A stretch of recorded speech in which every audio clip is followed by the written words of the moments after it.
Hello sir, my name is Jamaica Felipe and today I want to share who I will choose if I could spend one day with a Filipino historical figure.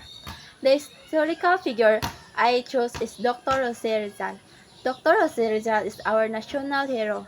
He was a brilliant writer, doctor, and reformist who used his pen, not weapons, to fight for the freedom of the Philippines during the Spanish colonization.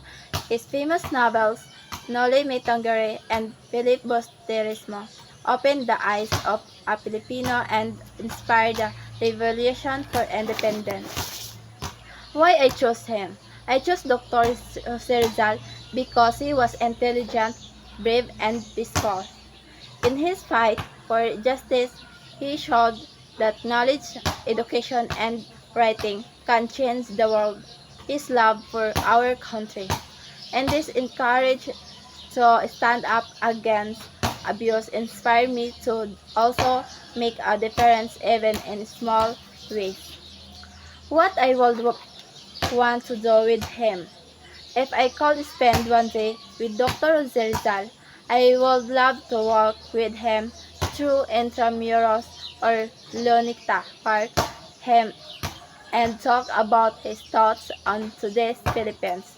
I would ask him about his dreams for the Filipino people, how he felt seeing our freedom today, and what advice he will give to the youth like me.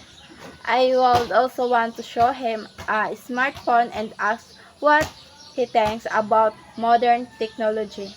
Closing statement, spending a day with Jose Rizal will be unforgettable.